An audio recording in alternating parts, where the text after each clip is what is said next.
одоо байгаа төвшөнд ийм өндөр байна гэд бизнес эрхлэгчид бухимдаж байгаа. Энийг буулгах боломж юу байгаа болов? Тэгэхээр би бол ер нь урдных олон дахин ярьсан, олон дахин санал би бас Монгол банкнд хэлж ирсэн л да. Монгол банкны бодлогын хөв бол манай инфляцид баг нөлөө үзүүлдэг юм аа. Тэгэхээр би зүгээр нэг судлаач юм уу, нэг ус төч ярьж байгаа биш. Би өөрийн ажлыг чинь өөрөө гардаж хийж ясан бодлого тодорхойлох ажил дээр бас нэлээд удсан шүү дээ. Анх 2000 онд орж ирэхэд бодлогын хөвгөө нэмэгдүүл гэсэн ийм одоо зөвлөмж юм уу санал олон валютын сангаас өгч ирсэн л да. Тэгээд тэр бодлогын хөвг нэмээд манай инфляцид их нөлөөлдөг юм байл. Дараа нь би бодлогын хөвгөө 3 4 дээр авчиад тогтооцсон шүү дээ. Нэлээд удаан. Яг бол 3 4 байх юм бол арилжааны банкудаас цаашаа өгөх зээлийн хэмжээ нь арай ихсэн. Арилжааны банкудаас цаашаа өгөх зээлийн хүүн арай багасна. Тэг яг энэ ийм замаар л явж ирсэн л да. Харин ханшинтай бол маш нарийн сайн банкын хяналттай байх шүү дээ. Яг бол манай ханшны хэлбэлцэл инфляцид бодлогын хөвгөөс хамаагүй илүү нөлөөлдөг. Сая энэ 12 он сарын 11 оны сүүлд 12 дугаар сар за энэ оны их 1 дугаар сарын үйл явдал харууллаа шүү дээ. Бид нар ханшаал хөдөлгөөд байх юм бол үн дээшээ хөдлөхөөс доошоо босож хөдөлдөггүй. Тэгэхээр энэ том сургамж авсан энийг Монгол банкныхан нэлээд сайн ойлгосон байхад гэж ойлгож байна. Монгол банкны зүгээс өгж байгаа тайлбар байлээ л дээ. Зээл бол маш их хэмжээгээр гарсан. Одоо энэ зээлийг нэмэгдүүлэх шаардлагагүй гэдэг. Зээл яг хөө ер нь нийт одоо манай арилжааны банкуд дээр байгаа мөнгөний нэг талаас талаас их арай илүү хэмжээний зээл болсон байх ёстой. За нийт байгаа мөнгөний 40% нь бол яг мөнгө хэлбэрээр байж явах ёстой л доо 40 гаруй хувь нь. Энэ бол дэлхийн олон улсын одоо энэ санхүү банкны зах дээр тогтсон юм хатуу тийм юу байгаа практик байна. Энэ дагуу манай арилжааны банкуд ажиллаж байгаа.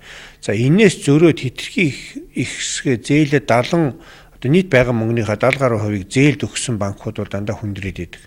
Хүндрээ дампуурж исэн тохиолдод байгаа. 90 оны сүүлээр шим тохиолдол гарлаа. За сая Анууд банкнд ч энэ гарлаа шүү дээ. Анууд банкн дээр намайг Монгол банкнд ажиллаж байх үед хүртэл энэ тохиолдол гараад бид бас бүрийн эрх төлөөлөгч томилоод 1 жил тэр зээлийг бууруулж исэн юм тохиолдол гарч ирсэн л дээ. Гэхдээ зээл их өсөж байгаа нь өсөж байгаа. Гэхдээ зүгээр зээл өсөж гин гэдэг автоматар бас тэрийг багасгах гэж юм хорих гэж орлоо тэргүй. Ягаад гэвэл нийт мөнгө нь тэр төрөө их байгаа байхгүй юу? Тэр өнөөдөр ингээд нийт мөнгө нь 10 тэрбум 10 их 80 мөнгө авлаа шүү дээ. 6 их 80 орчим төгрөг зээл явж яхад бол манай энэ санхүүгийн захт бол нэг тийм аюул учраад байх юм байхгүй л дээ. Одоо жишээлбэл бодлогын хүүг нэмсэн тохиолдолд юу ажиглагдах вэ? Арилжааны банкуд нэгдүгээр цаашаа зээл өгөхгүй. За зээлээ өгч байгаа нөхцөл маш өндөр хүүтэй өгнө. За 3 дугаарт арилжааны банкуд ихэнх сул мөнгөө Монгол банкнд нөгөө үн цаа судалж аваад байршуулж байна. Монгол банкны өөрийнх нь зардал асар их нэмэгдэнэ. Өнгөрсөн жилийн арилжааны банкуудын энэ салбарын цэвэр ашигын зүгээр Монгол банкны хүү төлснөөр л хаачиж шин. Монгол банк тийм их хүү төлж байгаа байхгүй. Уул энэ арилжааны банкуд чинь эдийн засгийн зах дээр материалын үйлдвэрлэл дээр ажиллаж ашиг олсон байх ёстой шүү дээ, тий.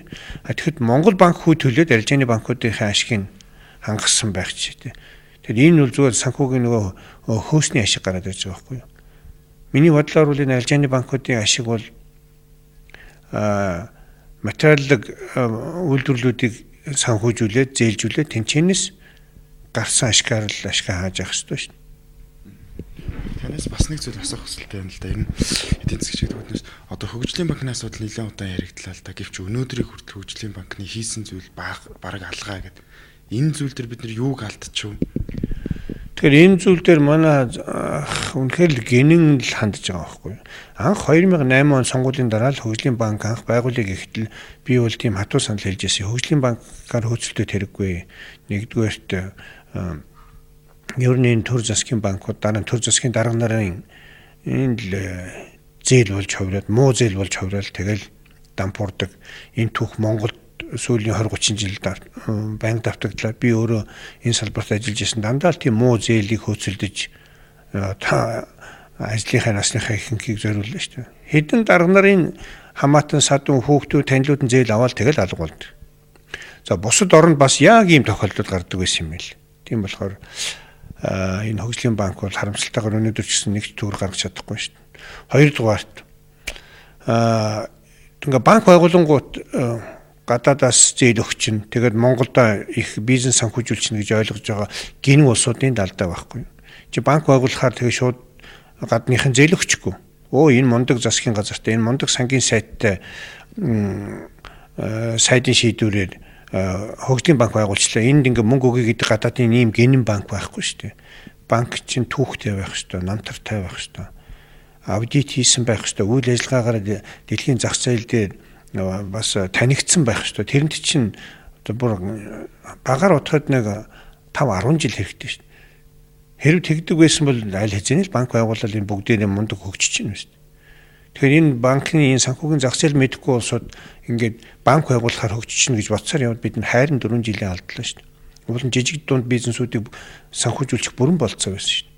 Одоо ингээ өнөөдөр хөгжлийн банк нь мөнгө авъя гэхээр зэрэг ахаал засгийн газрын баталгаа хэрэгтэй гэж байна.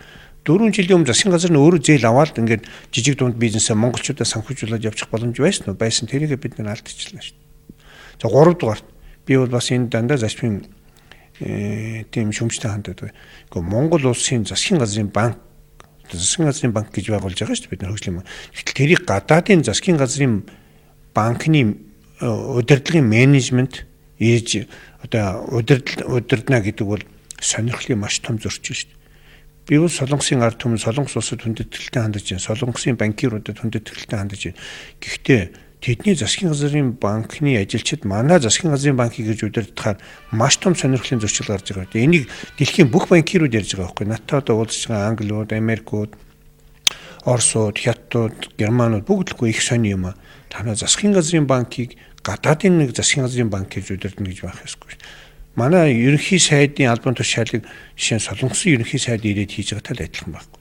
Тэгэхээр ийм сонирхлын зөрчилтэй байхад гадныхын ч бараг зээл өгөхгүй шүү дээ.